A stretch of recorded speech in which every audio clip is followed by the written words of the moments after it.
Hi friends, welcome back. ఈ particular వీడియోలో మనం కంప్లీట్గా టేబుల్స్ అనేది ఎందుకు యూజ్ చేస్తారు మన వెబ్ పేజెస్లో అనేది తెలుసుకోబోతున్నాం. చాలామంది ఇప్పటికీ డ్యూస్ వచ్చేసాయి కదా, టేబుల్స్ ప్రజెంట్ ఎస్పెషల్లీ మన వరల్డ్ వైడ్ వెబ్లో వాడట్లేదు అనేది ఒక సింపుల్ కాదు, చిన్న మిస్కన్సెప్షన్ ఉంది. కానీ టేబుల్స్ యొక్క ప్రయారిటీ అనేది ఎప్పుడు కూడా వెబ్లో అలాగే ఉంది. ఎందుకు అంటే ప్రాబ్లీ మీ ఎంటైర్ లేఅవుట్ మీరు డ్యూస్లో చేయొచ్చు, కానీ ఎస్పెషల్లీ మీకు కొన్ని ప్రైజింగ్ టేబుల్స్ ఉంటాయి. మీకు హోస్టింగ్ ప్రైజెస్ ఇయర్లీ ఎంత ఉంటుందని, అట్లాంటి హోస్టింగ్ ప్రైజెస్ అన్నిటికి కూడా టేబుల్స్ వాడాలి.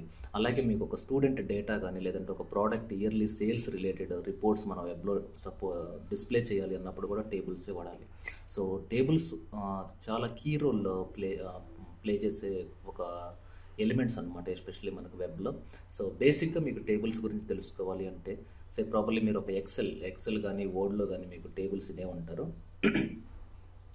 ప్రతి టేబుల్కి బేసిక్గా ఒక 4 కీ కాంపోనెంట్స్ ఉంటాయి. అంటే ఎస్పెషల్లీ మీకు ఇక్కడ చూసారంటే ఇక్కడ ఈ టెంప్లెట్లో మీరు కొంచెం జాగ్రత్తగా అబ్జర్వ్ చేస్తే ఈ ఏరియాలో, అంటే ఈ యొక్క ఏరియాలో, ఈ లేయర్స్లో కొత్త లేయర్ తీసుకుంటున్నాను, దీన్ని లాక్ చేస్తున్నాను. ఈ ఏరియాలో ఓకే, ఈ పర్టికులర్ ఏరియాలో మనకి కంప్లీట్గా ఒక రో అనేది ఉంది. అలాగే ఇది ఇంకొక రో, ఇది ఇంకొక రో, ఇది ఇంకొక రో. అంటే ఓవరాల్గా మీకు ఒక టేబుల్ క్రియేట్ చేయాలి అన్నప్పుడు మనకి రోసు కాలమ్స్ చాలా ఇంపార్టెంట్. ఓకే, ఫర్ ఎగ్జాంపుల్ ఈ కొత్తగా ఆల్రెడీ దీన్ని ఒకసారి నేను క్లోజ్ చేస్తున్నాను. So take a new document. ఇది మొత్తం మనం టేబుల్ అనుకుంటే, దీని యొక్క కలర్ని కొంచెం గ్రే కలర్ తీసుకుంటే, ఇది మొత్తం టేబుల్ అనుకుంటే దీన్ని బేసిక్గా మనం రో అని పిలవాలి. ఓకే, సో ఇది రో అనమాట. ఇన్ కేస్ ఇలా డ్రాగ్ చేసి ఇది సెకండ్ రో, ఇది థర్డ్ రో. ఓకే, అంటే ఒక టేబుల్లో మనకి 3 రోస్ ఉన్నాయని అర్థం. ఇన్ కేస్ నేను ఇలా సెలెక్ట్ చేసి 1 minute 1 2 3 దీన్ని ఇలా డ్రాగ్ చేసినప్పుడు ఇలా పెడితే దీని అర్థం ఏంటంటే ఎంటైర్ టేబుల్లో 1 2 3 రోస్ ఉన్నాయి, బట్ ఇదొక కాలము, ఇది మొత్తం కలిపి ఒక కాలం, అంటే 3/2 అని చెప్పొచ్చు దీన్ని. Okay fine. సో ఇలాంటి బ్లాక్ లెవెల్ కంటెంట్స్ మనం ఎస్పెషల్లీ వెబ్లో క్రియేట్ చేయాలి అన్నప్పుడు టేబుల్స్ అనేది మనకి చాలా కీ రోల్ ప్లే చేసే ట్యాగ్ అనమాట. So fine. సో ఒక న్యూ డాక్యుమెంట్లో ఇప్పటివరకు మనకి ప్రాసెస్ అయితే సేమ్ కదా. సో ఒక న్యూ క్రియేట్ చేసి ఈ టెంప్లెట్ అనే దాన్ని తీసుకొని ఫైల్, సేవ్ యాజ్, ఇక్కడ ఒక న్యూ ఫోల్డర్ క్రియేట్ చేసుకొని ఈ ఫోల్డర్కి టేబుల్స్ అని ఇద్దాం. Okay, tables, TABLES tables. దీంట్లో మీకు TABLE టేబుల్ 01.html అంటే ఫస్ట్ టేబుల్ అని అర్థం. సో ఇక్కడ ఈ హెడ్డింగ్లో using tables in HTML. Okay fine. ఇక్కడ మీకు బాడీ, బీజీ, కలర్ ఇవన్నీ కామన్గా ఉన్నాయి. ఫస్ట్ మనకు టేబుల్ క్రియేట్ చేయాలి అంటే ఒక చిన్న కామెంట్ పెడతాను. యాడ్ ఇక్కడ to create a table first మనం యూజ్ చేయాల్సిన ట్యాగ్ ఏంటి అంటే టేబుల్ ట్యాగ్. ఓకే, ఇదేం చేస్తుంది అంటే టు క్రియేట్ టేబుల్. మరి రోని క్రియేట్ చేయాలి అంటే TR అనే ట్యాగ్తో టు క్రియేట్ టేబుల్ రో. అలాగే TD అంటే table division are table column. Next TH అంటే టేబుల్ హెడర్. ఓకే, ఇది. సో ఇక్కడ చూడండి, మీకు టేబుల్ అనేది ఒక సింపుల్, తర్వాత TR అంటే టేబుల్ రో, ఇది టేబుల్ కాలం, ఇది టేబుల్ హెడర్. సో బేసిక్గా ఈ 3 ట్యాగ్స్ మనకు మోర్ దెన్ ఎనఫ్. ఎస్పెషల్లీ మనకి స్టార్టింగ్లో ఉన్నాం కాబట్టి ఈ 3 ట్యాగ్స్ని యూజ్ చేసి మనం కంప్లీట్గా ఎలా యూజ్ చేయాలి ఒక టేబుల్ అనేది చూద్దాం. Okay fine. సో నేను దీన్ని కొంచెం డిలీట్ చేస్తాను సో దట్ మనకి రూమ్ ఫ్రీగా ఉంటుంది. ఇక్కడ నేను టేబుల్ అనే ఒక ట్యాగ్ని ఇంటిగ్రేట్ చేశాను, అలాగే ఈ టేబుల్ని క్లోజ్ చేశాను. ఓకే, ఇది ఫస్ట్ స్టెప్. సో ఇక్కడ మీకు టేబుల్ క్రియేట్ చేశాను, ఇక్కడ టేబుల్ ట్యాగ్ని క్లోజ్ చేశాను, అంటే ఈ ఏరియా లోపల మనం టేబుల్ ఇన్సర్ట్ చేయాలి. ఓకే, ఈ టేబుల్కి ఎప్పుడు కూడా మనం హైట్ అనే యాట్రిబ్యూట్ 100% మీరు ఇవ్వకూడదు. ఎప్పుడు కూడా టేబుల్కి హైట్ ఇవ్వకూడదు. అది ఇంతకు ముందు అన్నమాట. లైక్ HTML4లో ఇచ్చేవాళ్ళు, XHTML, HTML5లో టేబుల్ హైట్ని టీడీ ద్వారా మెన్షన్ చేయాలి తప్ప టేబుల్లో మాత్రం ఇవ్వకూడదు. ఓన్లీ విడ్త్ ఇవ్వచ్చు. ఇక్కడ విడ్త్ ఎంత ఇవ్వాలి? సే ఫర్ ఎగ్జాంపుల్ 1200 ఇస్తున్నాను. ఓకే, దీనికి ఒక అలైన్ ఎక్కడ కావాలి? ఈ టేబుల్ నాకు కంప్లీట్గా నా యొక్క బ్రౌజర్ సెంటర్లో ఇది అలైన్ అవ్వాలి. అంటే బ్రౌజర్ సెంటర్ అంటే మన యొక్క browser centre is nothing but control- కొట్టినప్పుడు మన వెబ్సైట్స్ అన్నీ మీకు ఆటోమేటిక్గా సెంటర్ లైన్ అవుతాయి. సో లైక్ పారాగ్రాఫ్కి కూడా మీకు సెంటర్ లైన్ చూశారు, అలాగే మీకు H1కి చూశారు, అలాగే అన్నిటికీ సెంటర్ అనేది మనం వాడాము. బట్ స్టిల్ టేబుల్కి కూడా మనం అలైన్ సెంటర్ అనేది వాడచ్చు, ఎలాంటి తప్పు లేదు. ఫైన్. సో ప్రజెంట్ దీనికి ఒక విడ్త్ ఉంది, అలాగే టేబుల్ యొక్క అలైన్ సెంటర్ ఉంది. ఈ cell padding, cell spacing, ID, classes ఇవి నెక్స్ట్ కొంచెం అడ్వాన్స్లో చూద్దాం. దీని లోపల నాకు ఒక సింపుల్ రో కావాలి. రో ఇచ్చినప్పుడు ఆ రోలో మనం ఏదైనా డేటా పెట్టాలి. ఉత్త రో మనం క్రియేట్ చేయడం వల్ల యూజ్లెస్, దానివల్ల మనకి ఎలాంటి ఉపయోగం కూడా లేదు. ఒక రో క్రియేట్ చేస్తే రో లోపల మనము డేటా ఇన్సర్ట్ చేయడానికి మాత్రమే రోస్ని క్రియేట్ చేయాలి. సో ఆ డేటా ఇన్సర్ట్ చేయడానికి మనం టీడీని యూజ్ చేయవచ్చు. సే ఫర్ ఎగ్జాంపుల్ టీడీ. ఓకే, ఈ ఏరియాలో so add logo here. Okay fine, add logo here. ఇప్పుడు నేను దీన్ని సేవ్ చేస్తున్నాను. దీన్ని ఒక్కసారి నేను రన్ చేశాను అంటే క్రోమ్లో ప్రజెంట్ మనకు ఒక పారాగ్రాఫ్లో యాడ్ లోగో హియర్ అని మన పారాగ్రాఫ్ ట్యాగ్ని యూజ్ చేసి మనం ఎప్పుడైతే ఇలా రాస్తామో ప్రజెంట్ ఇలాగే ఉంది. దీంట్లో పెద్ద స్పెషాలిటీ అంటూ ఏం లేదు. ఇన్ కేస్ నాకు బ్యాక్గ్రౌండ్ కలర్ నాకు సే ఫర్ ఎగ్జాంపుల్ ఇది తీసుకున్నాం. ఓకే, సో దీన్ని తీసుకున్నాను ఆర్ దీన్ని తీసుకున్నాను. దీన్ని కాపీ చేసుకొని ఈ టేబుల్ యొక్క డివిజన్కి background colour, okay BG colour అది ఇస్తున్నాను. ఓకే, అది ఎలా ఇవ్వాలి? హ్యాష్ ఆ యొక్క టేబుల్ కలర్. ఫైన్. ఇప్పుడు దీన్ని రీఫ్రెష్ చేయండి, ఇది ఎలా వస్తుందో చూడండి. ఇది చూడండి. సో ఇక్కడ నుండి ఇక్కడ వరకు టోటల్ మనకి 1200 ఉంది. Okay fine. మరి దాని యొక్క హైట్ ఎంత కావాలి అంటే ఇక్కడ మీరు మెన్షన్ చేయొచ్చు. సో మెన్షన్ అంటే ఇక్కడ ఈ టేబుల్లో హైట్ ఎంత కావాలి? హైట్ నాకు ఒక 150 పిక్సెల్స్ కావాలి. పిక్సెల్స్ ఇవ్వకపోయినా ఆటోమేటిక్గా అది పిక్సెల్స్నే తీసుకుంటుంది. Okay fine.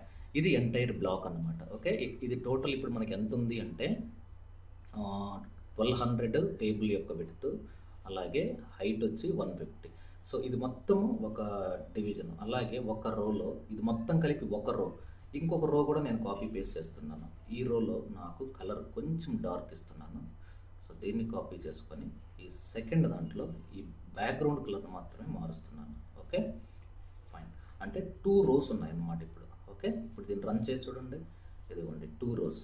కానీ ఈ రోకి మధ్యలో ఈ గ్యాప్ ఉంది చూసారా, దాన్ని సెల్ స్పేసింగ్ అంటారు. అది మీకు వద్దు అనుకుంటే మాత్రం ఇక్కడ మీరు సెల్ స్పేసింగ్ అవసరం లేదు, నాకు 0.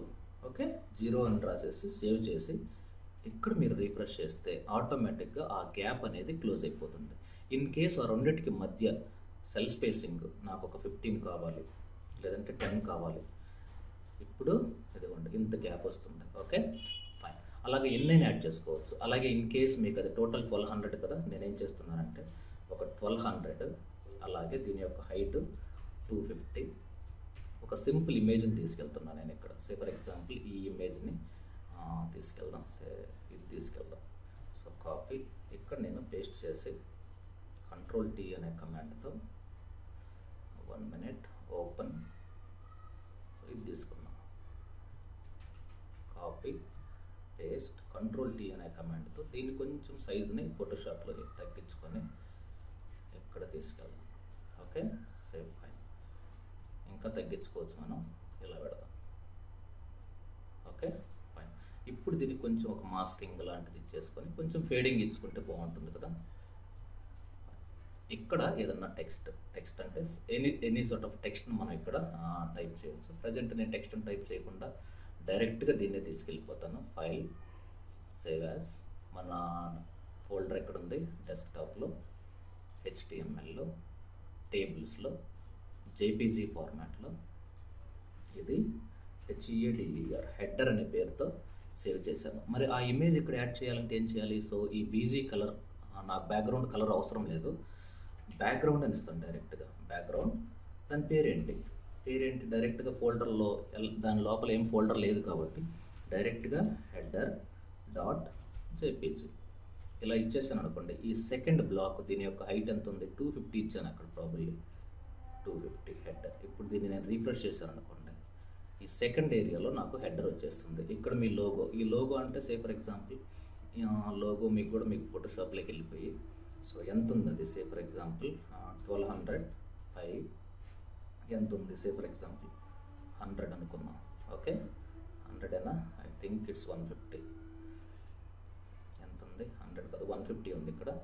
సో అలాగే నేను ఏం చేస్తున్నానంటే, సో ఇక్కడ నాకు ఒక 250/150 తీసుకొని ఒక లోగోని, ఇక్కడ ఏదైతే మనకు లోగోస్ ఉన్నాయి కదా, సో సెలెక్ట్, ఇక్కడ మన లోగోస్ ఉన్నాయి పిఎన్జీ ఫార్మాట్స్లో. సో కాపీ, ఇక్కడ పేస్ట్, టేక్ న్యూ తీసుకున్నప్పుడు 150, ఇక్కడ 150 పేస్ట్. Okay fine. ఇప్పుడు నాకు ఈ లోగోని నేను ఫైల్లో save forward or save as అదే ప్లేస్లో, అంటే డెస్క్టాప్లో ఈ HTML అనే ఫోల్డర్లో ఇక్కడ టేబుల్స్ లోపల ఇక్కడ జేపీజీ ఫార్మాట్ లేదంటే పిఎన్జీ, నేను జేపీజీ ఇస్తున్నాను. దీన్ని నేను లోగో అని పేరుతో సేవ్ చేస్తున్నాను, LOGO లోగో. ఓకే ఇది నేను డైరెక్ట్గా నేను ఇక్కడ ఇన్సర్ట్ చేయొచ్చు. ఎలా ఇన్సర్ట్ చేయాలి అంటే, సే ఫర్ ఎగ్జాంపుల్ ఈ బ్యాక్గ్రౌండ్ని తీసేసి same as it is copy, ఇక్కడ పేస్ట్. ఓకే కాకపోతే ఈ నేమ్ వచ్చి లోగో కదా మనం ఇచ్చింది, లోగో ఇచ్చేసి, కానీ ఇక్కడ స్పేస్ అనేది మ్యాండేటరీగా ఇవ్వాలి.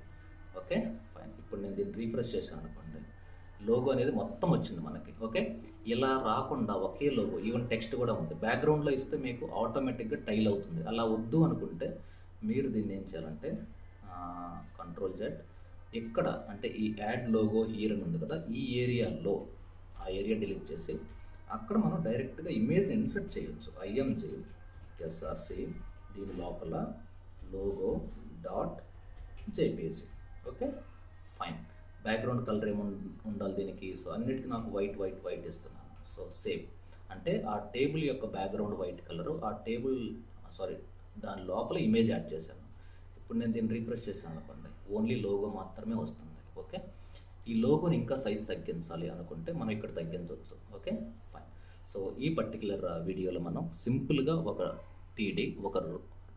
టేబుల్ రో, ఆ టేబుల్ రో లోపల ఇమేజ్ ఎలా ఇన్సర్ట్ చేయాలి, అలాగే ఇన్ కేస్ టెక్స్ట్ని కూడా ఇన్సర్ట్ చేయొచ్చు మనం. Text is nothing but say ఇక్కడ మీరు ఆల్రెడీ ఒక టేబుల్ బ్యాక్గ్రౌండ్ ఉంది, దీన్నే నేను ఏం చేస్తున్నానంటే మళ్ళీ పేస్ట్ చేసి ఈ బ్యాక్గ్రౌండ్ తీసేస్తున్నాను. ఓకే ఇక్కడ బ్యాక్గ్రౌండ్లో కలర్ నాకు సే ఫర్ ఎగ్జాంపుల్ ఈ కలర్ కావాలి. ఓకే ఈ కలర్ని తీసుకెళ్ళి కాపీ, ఈ నోట్ ప్యాడ్లో ఈ background colour, background BG colour ఏది కావాలి, equal to BG colour, paste, height వచ్చి 250. ఇక్కడ టెక్స్ట్ ఇవ్వచ్చు మనం. ఓకే టెక్స్ట్ అంటే ఎలా ఇవ్వచ్చు అంటే, సే ఫర్ ఎగ్జాంపుల్ నాకు H2 diploma in digital marketing అనే కోర్సు గురించి నేను ఈ బ్లాక్ లోపల రాస్తున్నాను. H2 అలాగే ఇక్కడ పారాగ్రాఫ్ F1 ఈ మొత్తాన్ని కాపీ చేసేసుకొని కాపీ పేస్ట్. ఓకే ఎక్కడ కంపల్సరీ మీరు ఎక్కడైతే ఎండ్ అయిందో అక్కడ పారాగ్రాఫ్ను క్లోజ్ చేసేసుకుంటే సేవ్, దీన్ని రీఫ్రెష్ కనుకుంటానంటే ఇదిగోండి ఇలా వచ్చేసింది. Okay fine. కానీ ఇప్పుడు ఈ టెక్స్ట్ అనేది ఈ బౌండరీ కాకుండా కొంత గ్యాప్ కావాలి నాకు. ఓకే అంటే ఈ బౌండరీ నుండి ఇక్కడ కొంత గ్యాప్ కావాలి, దాన్ని మనం ఏమనాలంటే సెల్ ప్యాడింగ్ అంటారు. ఓకే సో ఎప్పుడైతే మీకు టేబుల్కి సెల్ ప్యాడింగ్ ఇస్తారో, ఇక్కడ మీరు సెల్ స్పేసింగ్ తర్వాత సెల్ ప్యాడింగ్ అని ఎప్పుడైతే రాస్తారో అంటే మీ యొక్క కంటెంట్కి మీ యొక్క బౌండరీకి మధ్య గ్యాప్, దాన్ని ప్యాడింగ్ అంటారు. Okay cell spacing, cell padding. ఇప్పుడు నేను F5 కొట్టానంటే చూడండి కంటెంట్ ఇది వచ్చింది. ఓకే మరి ఇది కూడా ఎందుకు వచ్చింది అంటే, ఇక్కడ ప్యాడింగ్ ఇచ్చినప్పుడు కింద రిపీట్ అవుతుంది. ఓకే అలాంటప్పుడు మీ ఇమేజ్ని కూడా మీరు టోటల్ హైట్ ఎంతైతే ఉందో ఈ ప్యాడింగ్ పైన కింద యాడ్ అవుతుంది కదా, అందుకోసం మీరు ఇక్కడ అది టైల్ అయిపోయింది. అలా వద్దు అనుకున్నప్పుడు CSSలో బ్యాక్గ్రౌండ్ ప్రాపర్టీస్ నో రిపీట్ రీరిపీట్ ఉన్నాయి, అవి అప్పుడు యూజ్ చేయాలి. Okay fine. సో ఈ పర్టికులర్ వీడియోలో మనం ఒక సింపుల్ టేబుల్ని ఎలా క్రియేట్ చేయాలి, దాని లోపల ఇమేజెస్ని ఎలా ప్లేస్ చేయాలి, లోగోస్ని ఎలా ప్లేస్ చేయాలి, టెక్స్ట్ ఎలా ప్లేస్ చేయాలి. Okay fine. So this is all about using tables. కానీ ఈ టేబుల్స్లో ఈ entire website, okay entire website in the sense ఒక కంప్లీట్ వెబ్సైట్ని మనం క్రియేట్ చేయాలి అంటే బేసిక్గా మీకు డ్యూస్ అనేది ఒక మెథడ్, టేబుల్స్ అనేది ఒక మెథడ్. టేబుల్స్లో మీరు చేయగలిగారు అంటే డ్యూస్ కూడా అబ్సల్యూట్లీ చాలా సింపుల్ ఉంటుంది. సో మీకు నెక్స్ట్ వీడియోలో ఒక complete header, navigation, footer, body content ఇలా block by block separate tables create చేసుకుంటూ హోల్ వెబ్సైట్ని ఎలా చేయాలనో నెక్స్ట్ వీడియోలో మనం తెలుసుకోబోతున్నాం. ఇన్ కేస్ మీకు నిజంగా ఈ వీడియో నచ్చినట్లయితే ఇన్ కేస్ తప్పకుండా ఇక్కడ మీరు డిజిటల్ విద్య మెహదీపట్నం అని టైప్ చేస్తే ఇక్కడ చూడండి డిజిటల్ విద్య మెహదీపట్నం. ఇక్కడ మీకు బాగా నచ్చినట్టయితే తప్పకుండా కొన్ని రివ్యూస్ అనేవి మీ సైడ్ నుండి మీరు రాయగలిగితే డెఫినెట్లీ ఇది మాకు బాగా మంచి సపోర్ట్ని ఇస్తుంది. Okay so thank you very much for watching digital Vidya tutorials. Take care, have a nice day.